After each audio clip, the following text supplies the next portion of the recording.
fraudsters. So don't send money or give out personal information in response to an unexpected request from people in your life, whether that's a company you're working with, a family member, XYZ. Whether it comes as a text, a phone call, or an email, just because we want to remain diligent. There's so many different ways that they can put on that front that makes it look like they are legitimate when they're not. Another thing that we can do to kind of help protect ourselves from fraud is do online searches. So if maybe you're thinking about doing business with a company, maybe you found something on the internet that seems like a great deal, too great to be true, you can just do a simple Google search. Is this website legitimate? You can use code or keywords that are like review or complaints or scam. See what people online are saying. A lot of times you can just find out with a quick Google search whether or not people have had bad experiences with the company. They are more than willing to tell everybody. So it's a really quick way to determine whether or not what this company or website that you're using is legitimate. You can also search the phone numbers that they're using to see if other people have reported them as scams. So a lot of the times it'll come up and say this person, or this number has been reported as scam this many times. Then you have a pretty good idea that it's probably not something real. You don't have to call them back and give them all your money. The next thing that you can do is don't believe your caller ID. So technology is really advanced these days, and there's a lot of ways that scammers can easily fake the caller ID information. So you might pick up your phone and it says Advia Credit Union, and you're thinking, hey, this is my credit union, I have them programmed in my phone. You pick up the phone, but scammers can go in and they can edit that information so it looks like it's coming from Advia when it's not. They can also edit the phone number to look like it's coming from our legitimate phone number, and it's not actually coming from that phone number. So if somebody calls you, they're asking for information, they're asking for money, they're asking for something that, some of your personal information, the best thing that you can do in that moment is to hang up the phone and call back on the number that you know is legitimate. Just because they can make the phone number look like it's real. If you actually dial on that phone number yourself, that's actually going to be real. It's not just a facade. So if you think that the caller is telling the truth, just call back at a real number.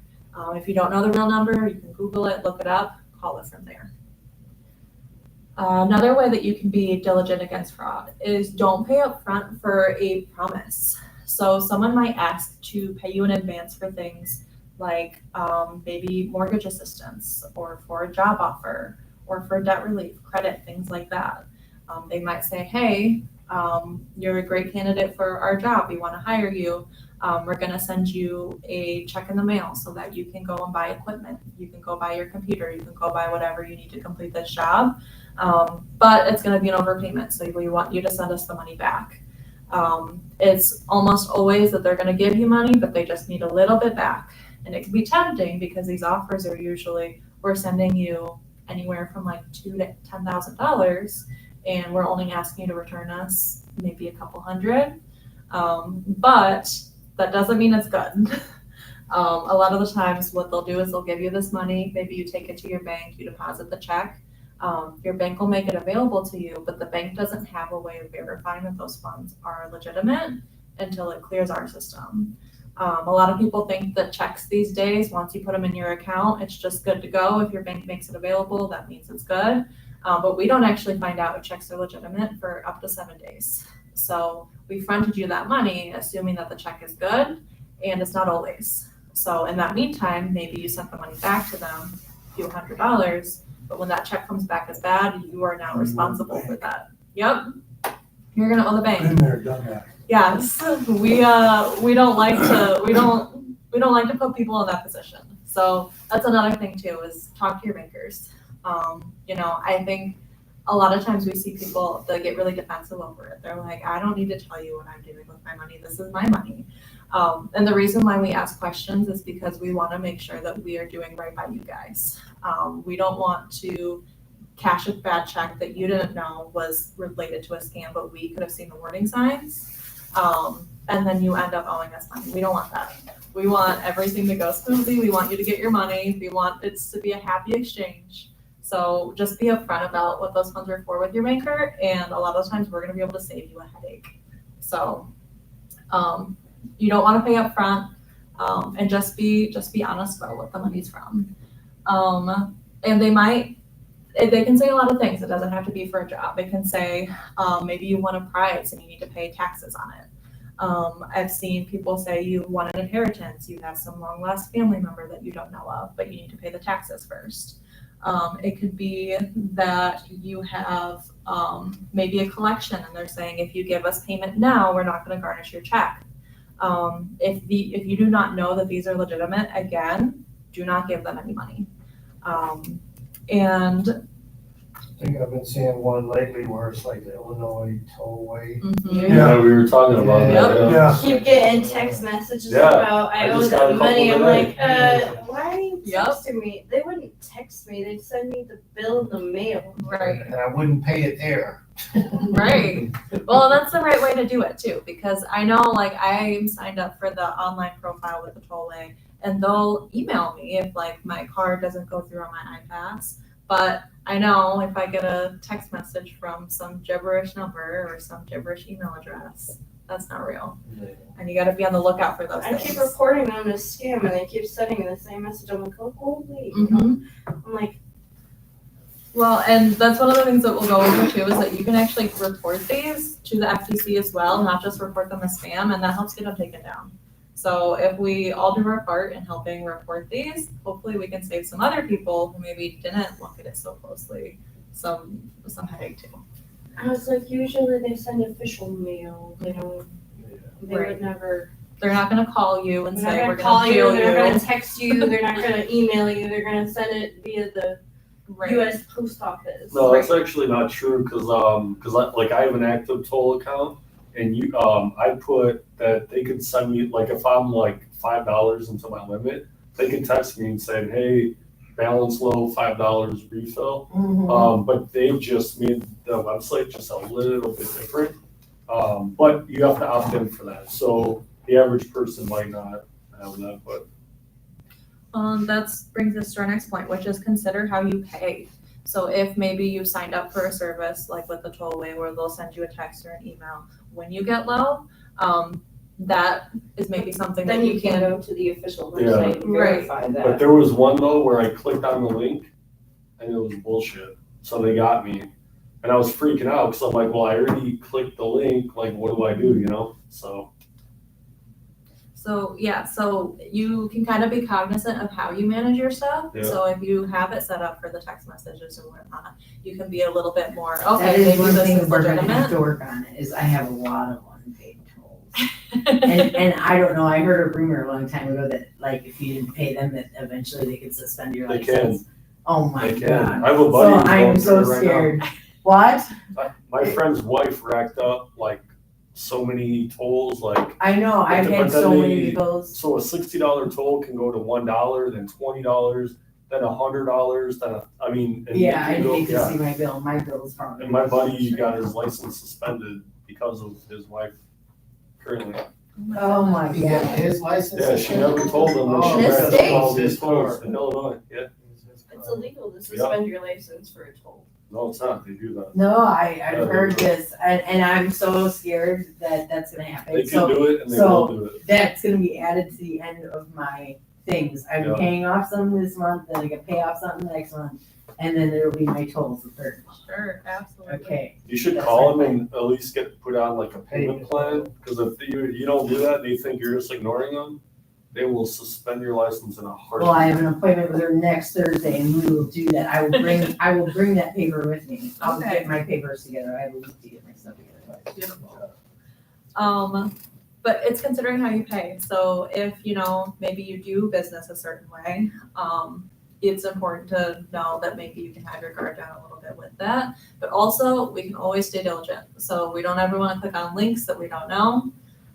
We don't ever want to go to websites or follow any instructions that they're giving us necessarily over a text message or an email. We just want to go straight to the source. So if that's going straight to your online banking instead of clicking the link that someone sends you, it takes 2 extra seconds and it just gives you that peace of mind and that security. I do want to say that a long time ago, I used to pay my tolls better. And I did have one of those iPass thingies a long time ago, but God knows where that is now, which vehicle that ended up in.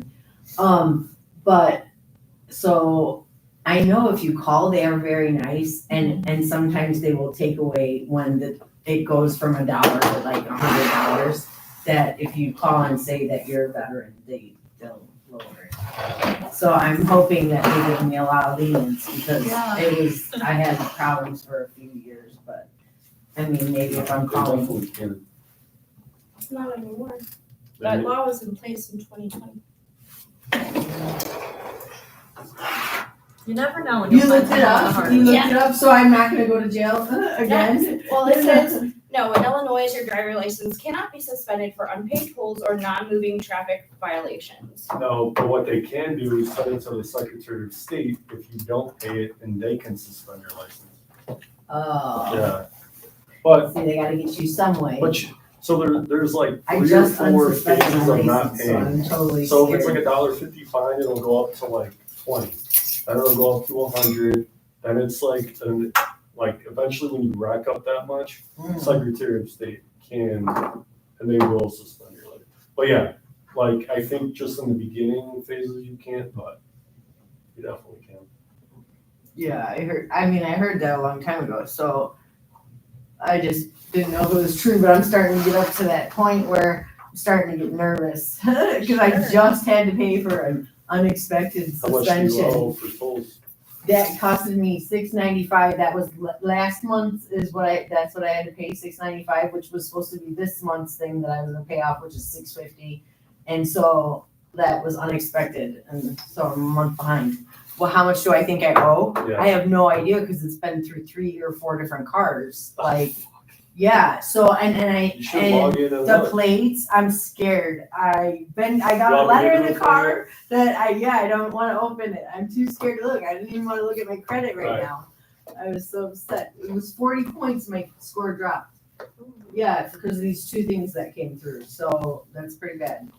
Moving on. I'll log in for you since you gave me a negative. Okay, you'll rip the letter open and look at it. All you Yeah. gotta do is rip the letter open and see what the damage is. It's in the car. So I'll not rip it only in. do we want to consider how we do business with these companies, but also consider how you pay. So credit cards have a lot of significant fraud protection built into them, but some payment methods don't.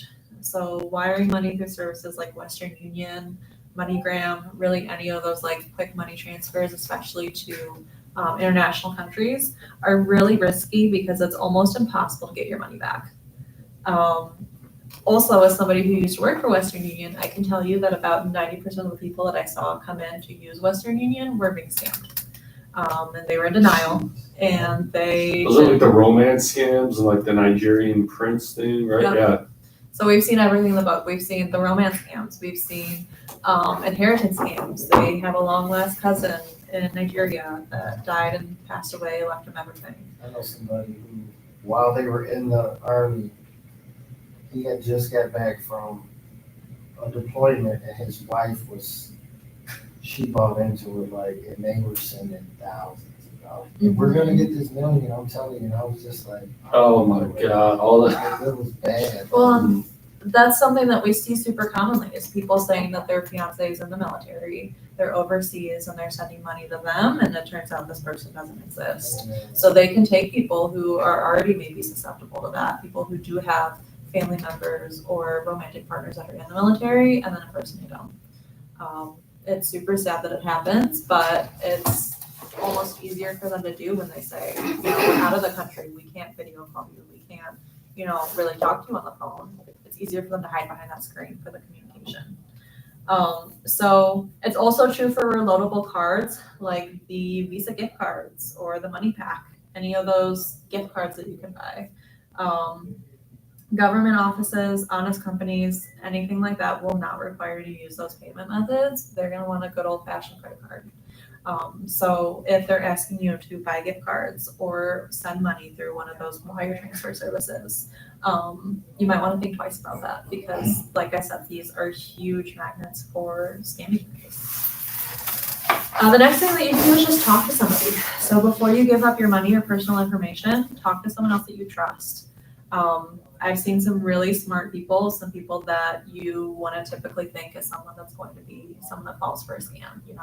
I think everybody kind of has a certain idea in their head about who that person might be, and they say it's not them. But I've seen some people that are, PCAB, very smart, like nothing going wrong in their life, and they have fallen for a scam call that they got saying, hey, you have a collections. If you don't pay it right now, we're going to garnish your check. And they panic, and in the moment, it's really easy to believe these people and hand over your payment information and say, okay, I really don't want this bad thing that they're threatening to happen, so let me hand it over. They're always going to try and get you in a hurry because they know that you're going to panic and be more likely to give that information up.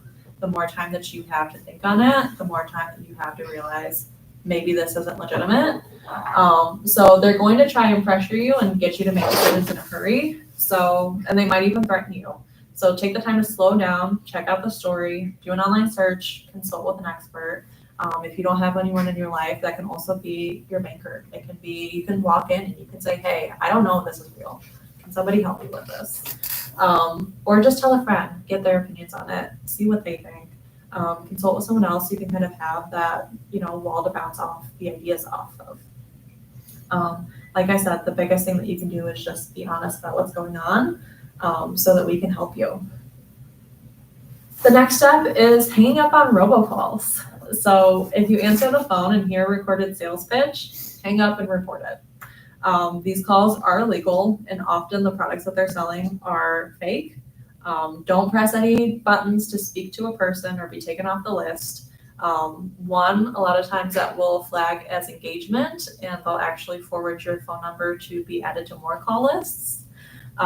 Two, if you're engaging with them, if you're speaking with them, a lot of the times they can take your voice and they can manipulate it to sound like you're agreeing to their products and services, and then they're trying to steal your information some other way. When I pick up these phone calls, a lot of times I don't even say hello. I just wait and see if they're going to say something. Yeah. Because if I'm calling somebody and they pick up and it's just dead silence, I'm going to be like, hello? Like, Yeah. anyone there?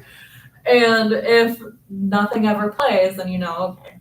They're not After 9 actually- seconds, they'll hang up anyway. Right. And that's exactly what it is, because they're waiting for you to say something. They're waiting for something else. It's a computer program that's picking up on it. So just ignore them, and they'll go away a lot faster than if you're pressing buttons and trying to get yourself taken off. The next step that you can do is just be skeptical about free trial offers. This might not even be something that is necessarily a scam, but this is something that we see a lot with people where they sign up for a free trial, they forget that they have it, and then 12 months later, they're like, I saw this funny charge on my bank account. Mm-hmm. You guys look at this, and when we go to dispute it to get them their money back, the company comes back and they show like, hey, they signed up for this free trial, and they didn't cancel it. And a lot of the times we can't get you your money back because that was in the terms and conditions when you signed up for it. So just be very mindful about signing up for those free trials. They can be fraudulent, but they might be genuine, and they're just getting you on the basis that they're betting that you're not going to remember to cancel. So it's a good thing to always read through the policy before you sign up for them, and then also just keep an eye on your monthly statements on your bank account for any charges that you don't recognize, so that way you can cut them off as soon as possible. The next thing that you can do is don't deposit a check and wire the money back, or send the money back in any way. So we kind of covered this a little bit earlier, but by law, we have to make funds from deposited checks available within a certain amount of days. But uncovering a fake check can take weeks, sometimes months. Banks we have certain regulation where if it's like a account that's already been reported as having fraudulent checks, that will come back within 7 days. But if it's account holders have up to 6 months where they can still file for a bad check on their account. So it could be 6 months from now that you're still responsible for paying back this check that came back as being fake.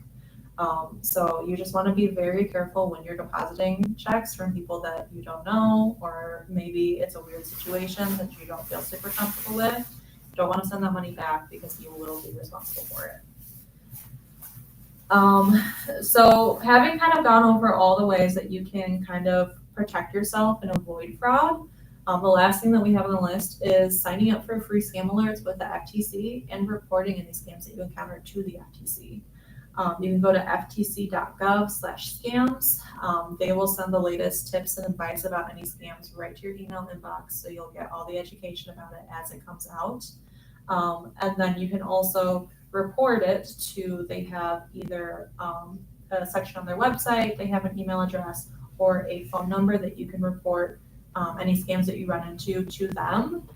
That helps law enforcement investigate these scams to hopefully, one, put a stop to them, and two, put some of these people to bring them to justice for what they're doing and how they're taking advantage of people. So that's kind of the first half where we have things you can do to avoid fraud. But then our second half is what you can do when you are experiencing fraud. So it doesn't even necessarily have to be anything that you did. It could be, maybe you got a notice recently that your personal information was exposed in a data breach. Maybe you lost your wallet. Maybe an online account was hacked. Depending what was lost, there are steps that you can take to help protect yourself against fraud happening under your person, or just to safeguard when you experience a data breach. So the first thing that you want to do is identify what information was lost or exposed. So if it's a social security number, there's a few different things that you can do. So one, if it was a company that was responsible for exposing your information, if they offer you free credit monitoring, take advantage of it. I've seen companies where when they're involved in large data breaches, they will cover your credit monitoring for up to like 30 years. They're usually on the hook for it for quite some time. And even if they're not offering it, ask for it.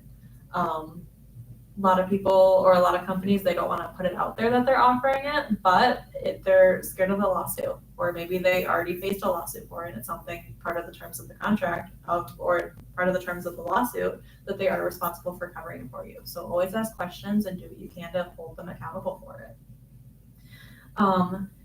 If it's maybe not a company's fault, maybe something happened, you lost your wallet, or even if it is someone's fault and they're just not willing to cover the credit monitoring, you can do your own credit monitoring through a multitude of ways. So almost every bank these days offers some sort of credit monitoring. So it's very similar like to Credit Karma or those types of companies where they will allow you to get access to your credit report as like a soft pull. So you'll see when new accounts are added, accounts are taken off, balances are updated, XYZ, without actually having to do any harm to your credit. So those are great companies to work with, like Credit Karma, or a lot of banks these days offers it as well. You should also take advantage of getting your free annual credit reports from annualcreditreport.com.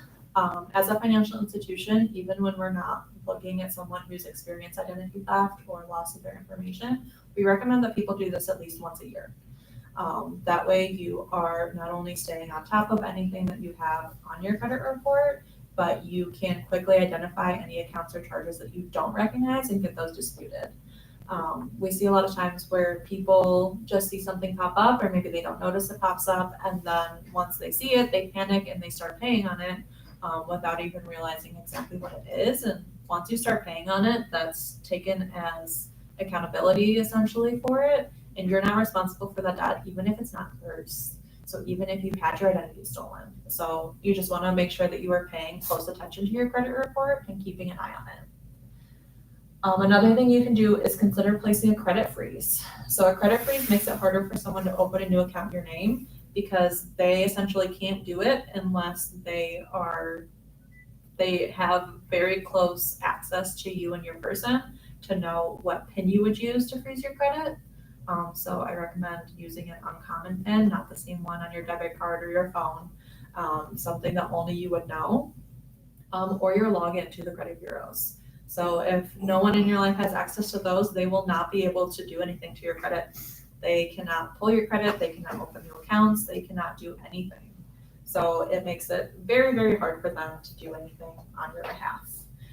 If you decide not to place a credit freeze, at least consider placing a fraud alert on your account. That way, when anyone pulls your credit, they are obligated to contact you with the contact method you list on the report to verify that it is you. So we have people that come in and when they have a fraud alert on their report, it's silly, but we have to call them at the phone number that they put on the credit report and they'll pick it right up right in front of me and say, yep, that's me. But imagine that it wasn't, what that would look like for somebody. So a lot of the times someone who would be stealing someone's identity does not realize that there's that alert on there, and then that could possibly lead to them being caught and brought to justice for what they're doing. So if you're not too keen on the credit freeze, you might want to at least place a fraud alert. The last thing that you can do to help protect your social security number is file your taxes early before a scammer can. So tax identity theft is a very real thing that happens when somebody uses your social security number to get a tax refund or a job. And I know that sounds crazy, that why would somebody want to use your social for a job, but you would be surprised at the amount of people that literally just put in a number and go with it. And so just making sure that you are filing early makes it so that they can't file for you, because if they're filing for you, they can claim your tax return. And you're also going to be liable for more taxes if they're using it with your job. So the earlier the better if you're facing that. And another thing that you can do is when you experience these types of data breaches, just being mindful of your online logins and passwords. So if you've had an account that's been breached, you'll want to log into that account specifically and change your password. And if possible, also your username. You can get a PIN for your taxes so that they can't get it. Mhm. So I had to do that because somebody stole my social security number. Well, and you can get a PIN on that, but they can also still file it if they have your full ID information. So like if your wallet was stolen, that's still a great idea on why you should put that freeze on your credit report or that fraud alert. That way it's out there, and even if they have other it or means of gathering it, that alert's still there. Taxes without the PIN number. They can file it using the PIN number or the ID information these days. No, you have to have the PIN in order to file when you put that on your account. I was able to file this year and I didn't even know my PIN. But they were really picky about it because I know I used an ID that hadn't been expired yet, but I had gotten a replacement one. And because some of the information didn't match on the older one, they did reject it, but you can do it. So it's not impossible. But yeah, just making sure that you recover all your logins. If you can't log in, contact the company, ask how you can recover or shut down the account. If you use the same password anywhere else, change that too. I think we're all guilty of probably using the same password across multiple sites, and finding a method that works for you where you can maybe reduce that number of accounts that you have with the same password. It makes all the difference. These days, a lot of cell phones will tell you if you're using like a password that's been discovered in a data breach, which is a really nice feature. And so something that I found worked for me is that I just changed my password by simply putting like the first 2 or 3 letters of the company that I'm using the login for. So let's say I'm logging into my Advia online banking. My password will be password 123 ADV. That way, for every different login that I have, I can change the company, change the password. But if the company were to get hacked, if the information were to be involved in a data breach, the bots that are going through this information and testing the passwords, they're not going to notice this password is the same 3 letters as the company. It's all done by computers. So it's a good way to keep your password protected still across multiple different places. So also consider if it's a financial site or a site where your credit card number might be stored. If so, you might want to consider getting a new credit card, or at the very minimum, checking your accounts for any charges that you don't recognize. The last thing is bank accounts, credit or debit card information. So if your bank account information was exposed, contact your bank to close the account and open a new one. A lot of people, it's a huge hassle, I'm not gonna lie. Changing your account number, getting everything switched over, you have direct deposit, if you have Social Security, that only gets paid out once a month, and if you're coming right up on that time, it is a really big pain to get that switched over. Make sure that you're not having a lapse in your benefits, but your bank has ways of supporting you to make sure that you can still get your deposit, but also that your information's safe. So at Advia, we have a system where we'll still receive deposits on your behalf, but we won't let any go out until you're able to change your account number, get your information, new information set up for you. And a lot of banks offer the same thing. So if you are experiencing something like that, don't be afraid to tell us. The idea that, oh, they're going to cancel all my stuff and I'm not ready for that, because that's the worst thing you can do for yourself. Yeah, so that about covers kind of what we had for today about making sure that you can avoid fraud and that also you know what to do when it happens. So that's what I've got, guys. Anyone have any questions or anything?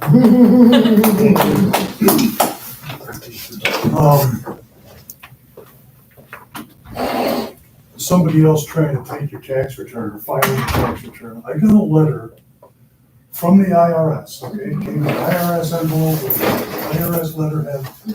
We need you to verify because someone has has filed a tax return in your name. Call this number. So I called the number. All I got was a talking head telling me, go to the website, the irs.gov. Okay, so I went to the website. The website told me, call this number, which is the number that just told me to take. So I called the number back, and the talking head said, we're busy, call back tomorrow. This is the IRS, okay? And I did that for a week. I called back every day it was, we're busy, call back tomorrow. Oh my goodness. I never did get it resolved and never heard anything from them either. That's a tough one. Just be careful. Yeah. Well, Now, it's not inconceivable that somebody is printing out envelopes and paper with official IRS letter. right. I think that's a tough one too. My sister one time, she didn't have her identity stolen, but she did have, there was a mistake that her tax preparer had made with filing her taxes. And so they sent her a big scary notice and they said, we're gonna send you to jail and we're gonna fine you like $1 million if you don't get in contact with us.